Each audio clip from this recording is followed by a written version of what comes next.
The dust clung to Jake like a second skin, a gritty shroud baked on by the relentless Texas sun. For months, it had been his only constant companion as he drifted from one dead-end town to the next, his pockets lighter than the tumbleweeds skittering across the parched earth. But ahead, shimmering in the heat haze, was something different. Not a town, but an empire built of timber and cattle, the Blackwood Ranch. Its fences seemed to stretch to the horizon, and the lowing of 1,000 head of cattle was a song of wealth he hadn't heard in a long, long time. He rode his weary horse up the long drive to the main house, a sprawling two-story structure that looked more like a fortress than a home. On the porch, a man sat in a high-backed rocking chair, a rifle resting across his lap. His face was a roadmap of hard years, his eyes narrowed to slits against the glare. This had to be Silas Blackwood. Looking for work? The old man's voice was gravelly, a sound that seemed to rise from the very dirt of his land. "And a square meal," Jake answered, dismounting slowly. He stood tall, letting the old man take his measure. He knew what Blackwood saw, a man worn thin by the road, but one whose hands were calloused and whose eyes hadn't yet lost their fire. They spoke for nearly an hour. Jake told a curated version of his story, one that emphasized hard work and omitted the desperate gambles and hasty retreats. Silas listened, his gaze unwavering. He spoke of his ranch, the brand his father had burned into his first longhorn, and the sweat and blood that had turned this unforgiving land into a legacy. Then, the conversation shifted. "I'm not as young as I once was," Silas said, his eyes drifting towards the vast plains. "Got no sons to carry the name, just a daughter." Jake's interest peaked. He'd heard whispers in the last town about the Blackwood girl. "Rich, but peculiar. My Alara," Silas continued, the hardness in his voice softening for a fraction of a second. "She's a good girl, strong, knows this land as well as I do. But she doesn't speak, hasn't uttered a sound since her mother was taken by the fever when she was a child." The pieces clicked into place in Jake's mind. A wealthy rancher with no male heir and a daughter no man would want. A silent wife. The idea was almost comical. No nagging, no arguments, no opinions to contend with. She was a flaw in an otherwise perfect prize. Just then, the screen door creaked open. A young woman emerged, carrying a pitcher of water and 2 glasses. It was Alara. She was prettier than the whispers had suggested, with dark hair tied back from a face that held a quiet intensity. Her movements were graceful and deliberate. She set the tray down without a sound, her eyes briefly meeting Jake's. He saw not emptiness, but a startling depth, an unnerving watchfulness that he quickly dismissed. She was just a girl, a broken one at that. She was the key. She poured the water and offered a glass to her father first, then to Jake. Her hands were steady. He took the glass, his fingers brushing hers. She pulled back slightly, a barely perceptible motion, and retreated back inside the house as silently as she had appeared. Silas watched her go, a flicker of pain in his eyes before the mask of pragmatism fell back into place. He turned back to Jake, his gaze sharp and calculating. "This ranch needs a man, a tough man who isn't afraid to bleed for it. My daughter needs a husband, a protector," Silas stated, his tone leaving no room for negotiation. "You look hungry, boy, hungry for more than just a meal.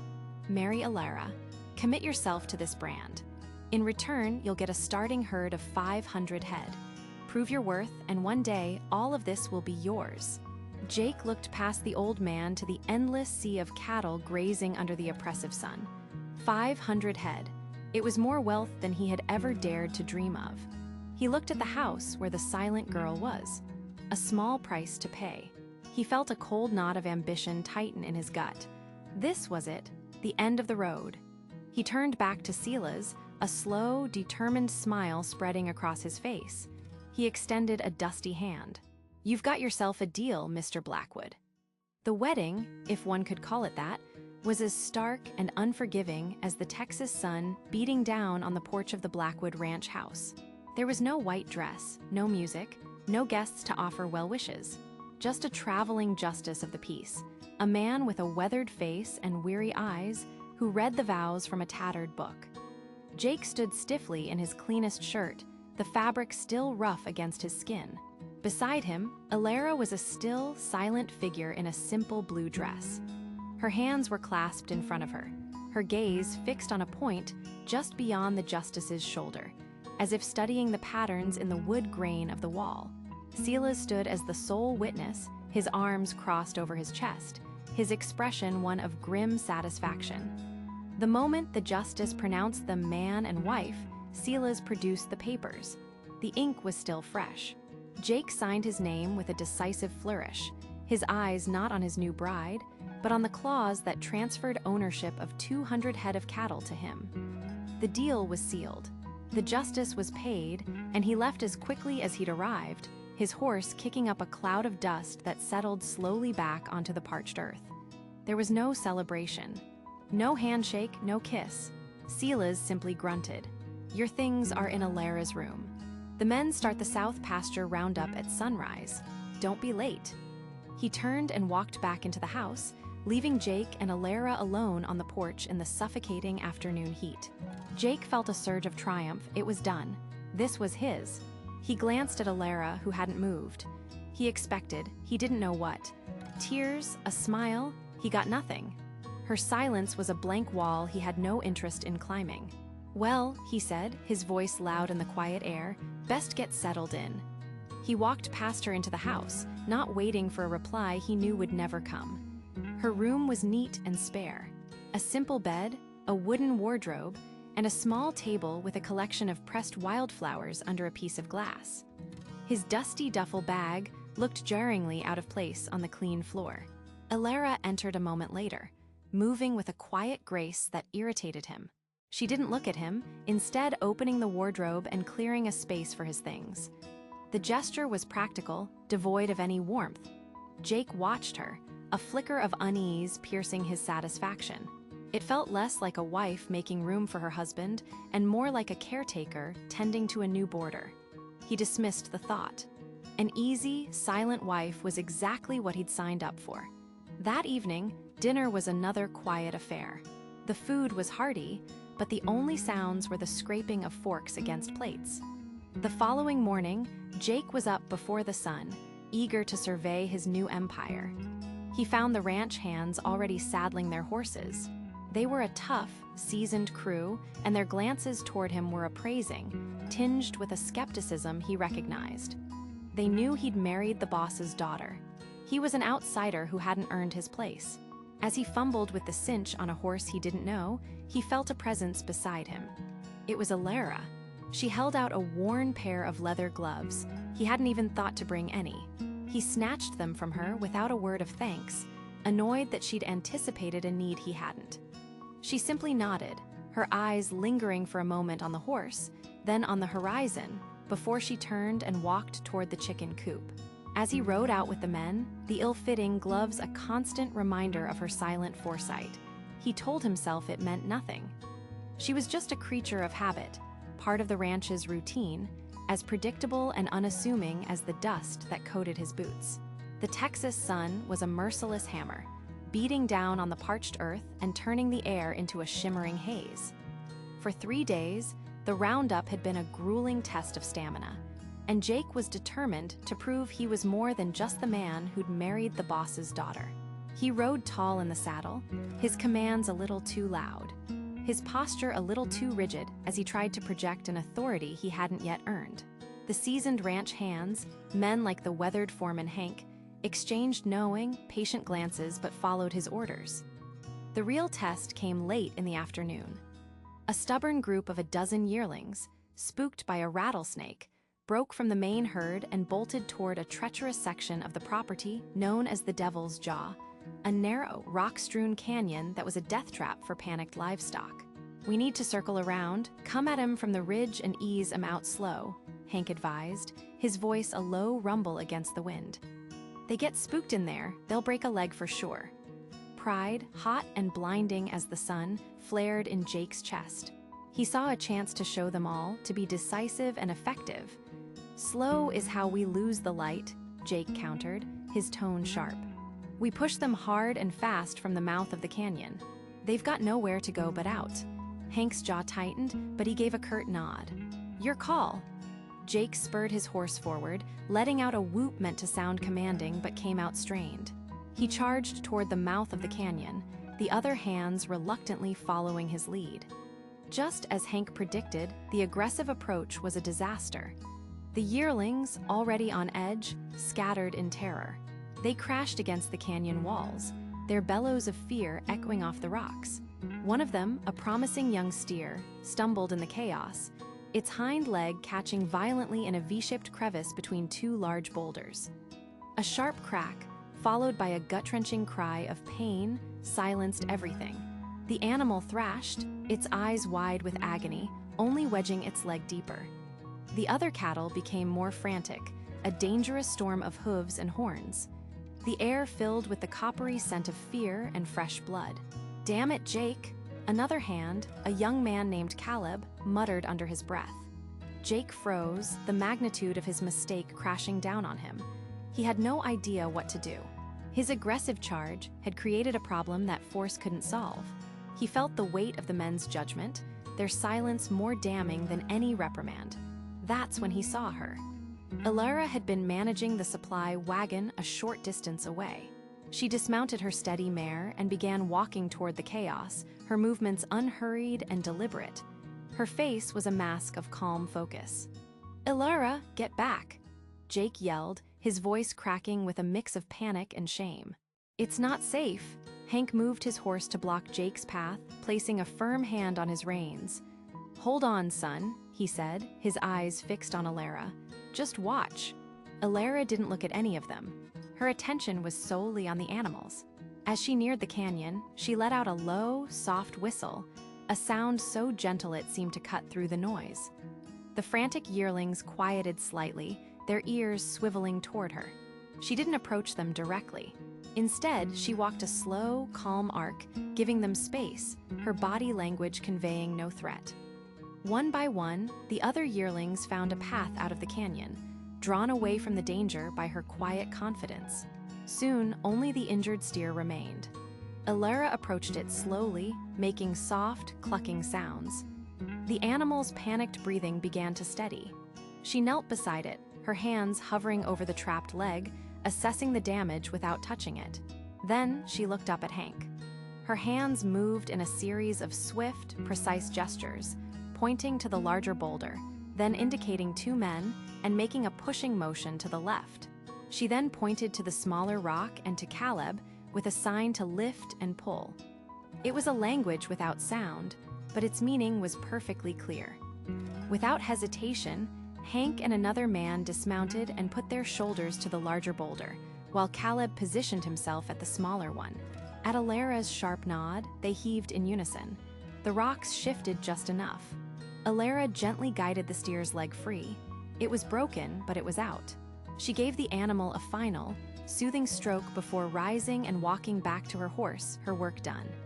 She never once looked at Jake, and that, more than anything, was what shattered him. The ride back to the ranch was a long, suffocating procession of shame. The clatter of hooves on stone and the lowing of the herd were the only sounds, a stark contrast to the storm of humiliation raging inside Jake. He avoided the eyes of the other ranch hands, but he could feel their gazes on his back, a mixture of pity and quiet contempt. Most damning of all was Ilara, riding ahead beside the foreman, her posture as straight and untroubled as if she just spent the afternoon picking wildflowers. She hadn't cast a single triumphant glance his way, and somehow that was worse. Her effortless competence was an indictment of his loud, clumsy failure. Dinner was a tense, miserable affair. The heavy oak table in the main house felt a mile long. Silas sat at its head, a granite patriarch presiding over Jake's disgrace. The old man didn't speak a word about the roundup, but his silence was a hammer blow, each scrape of his fork on the plate a judgment. Jake pushed the stew around his bowl, the rich beefy aroma turning his stomach.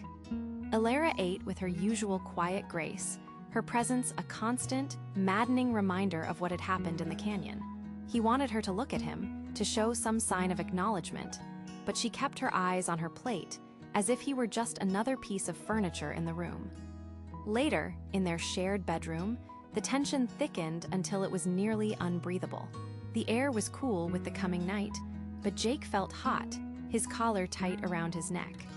Elara moved about the room with a practiced economy of motion, lighting a single oil lamp that cast long, dancing shadows on the walls. She began to unbraid her long, dark hair, her back to him. Jake couldn't stand it anymore. The silence, her silence, was no longer a void but a weapon she was using against him. "You enjoyed that, didn't you?"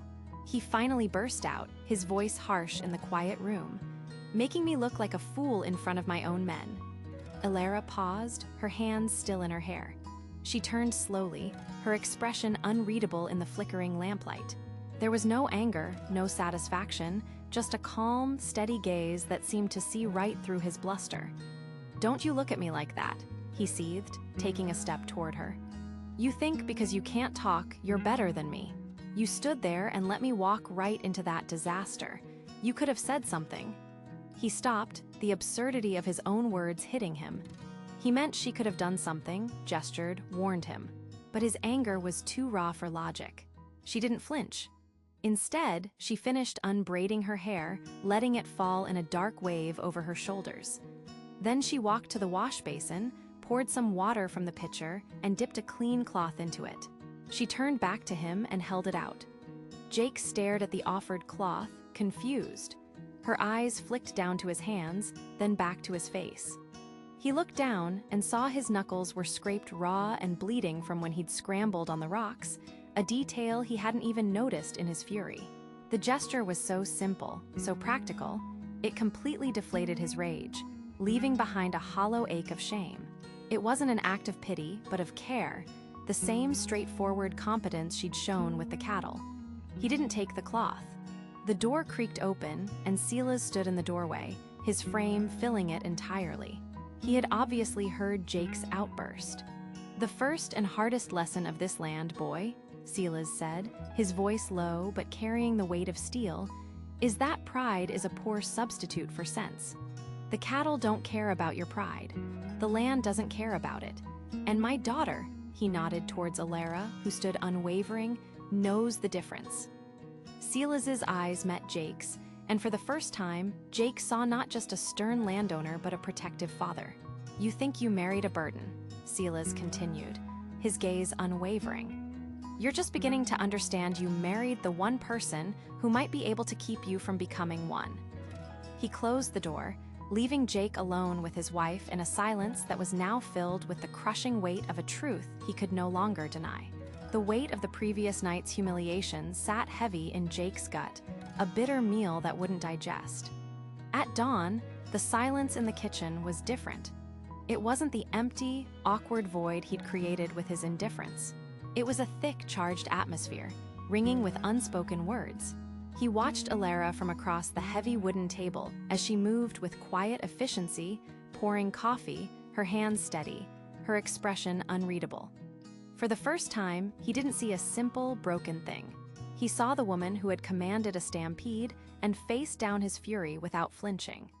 He spent the morning as a shadow, his pride demanding he find a flaw, his shame forcing him to see the truth.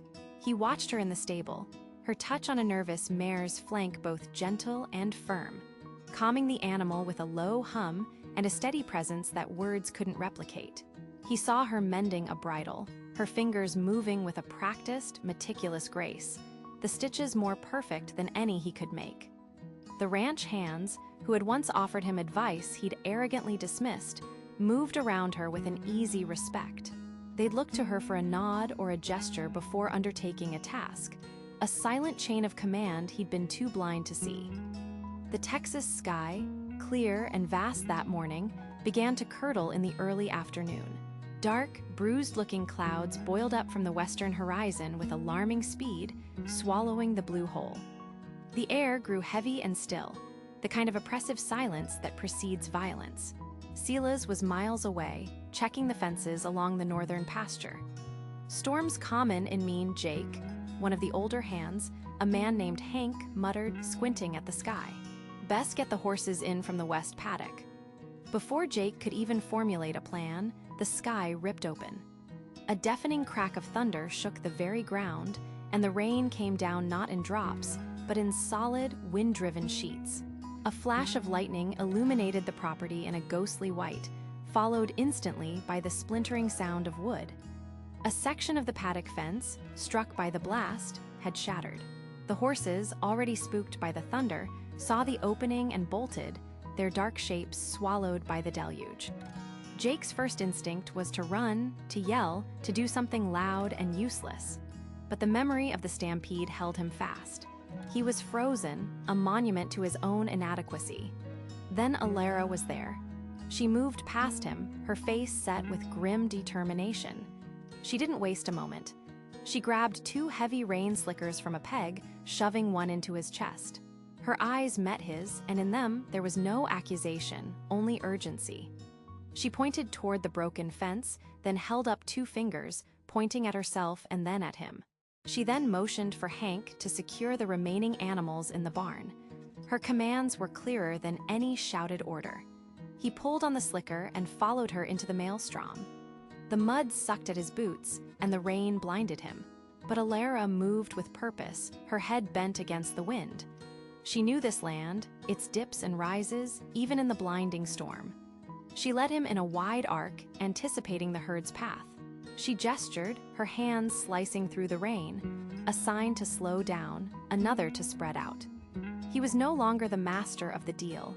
He was a ranch hand taking orders from his mute wife, and for the first time, it didn't feel like a humiliation.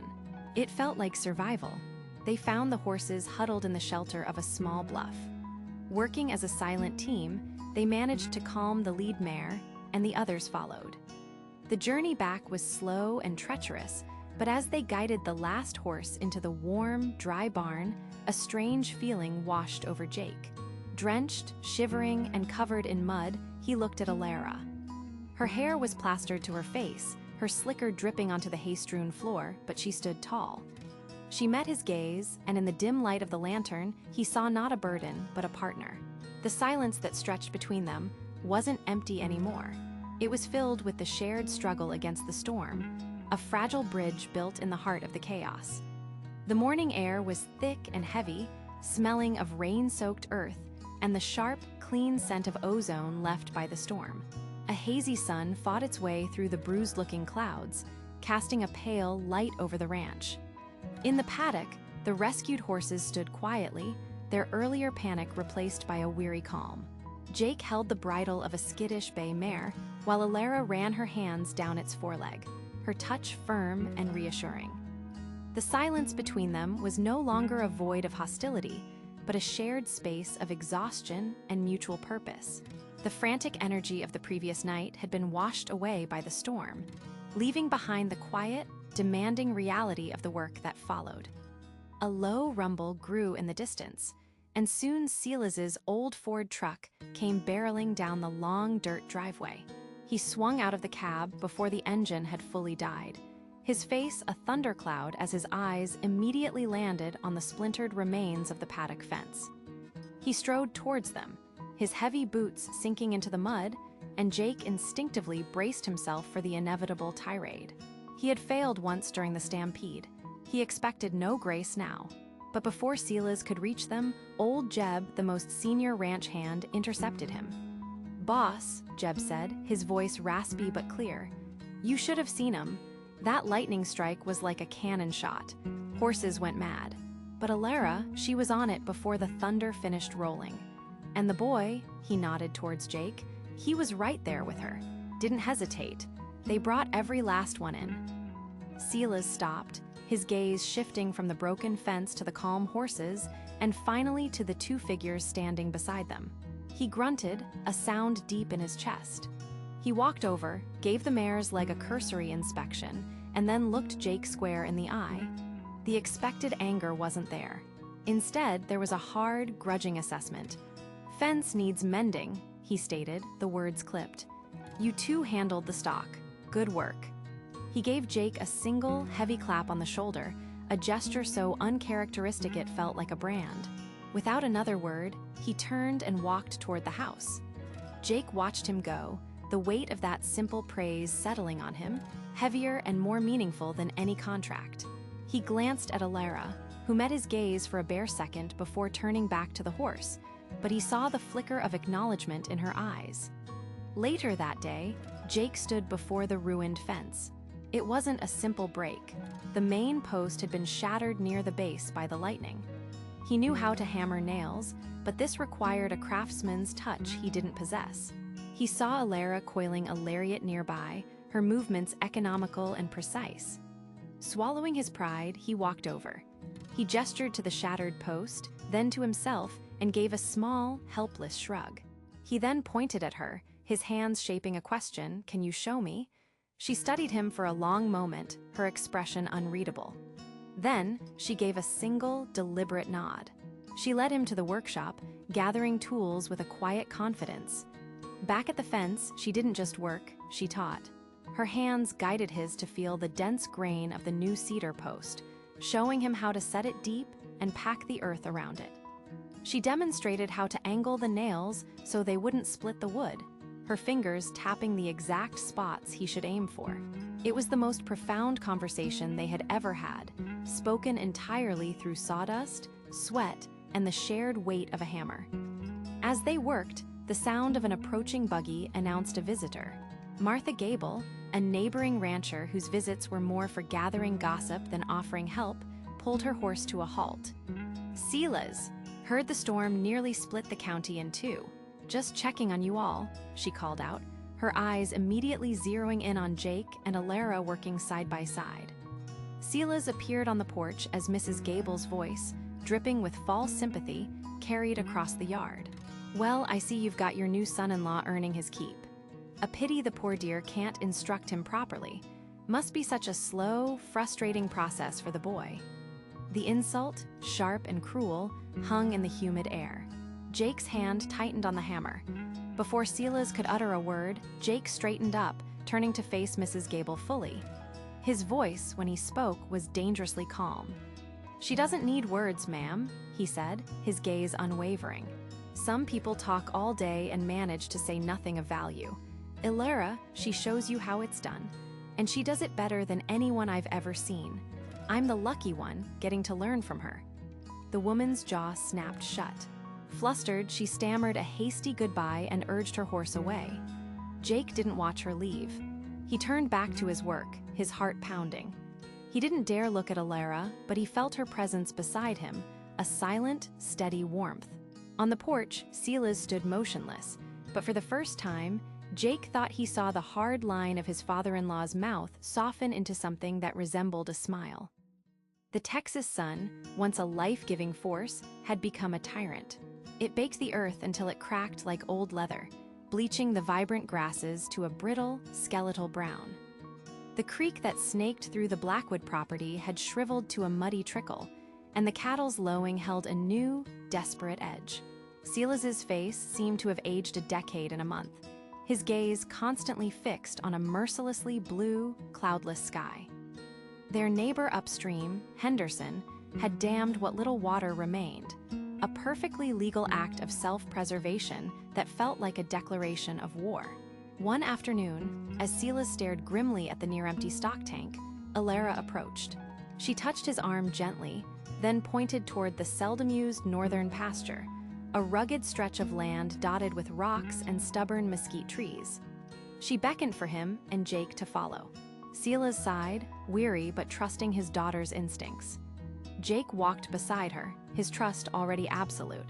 She led them to a cluster of ancient mesquites, their leaves a defiant, deep green against the parched landscape. She stopped, stomped her boot on the hard-packed ground, and then made a series of gestures.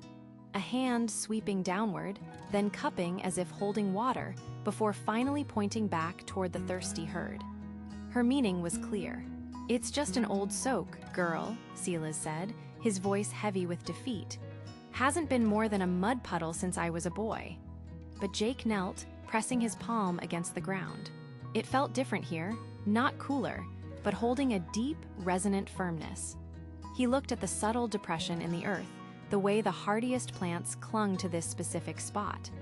He looked at the certainty in Alara's eyes. "What if it's more?" Jake said, looking up at Silas.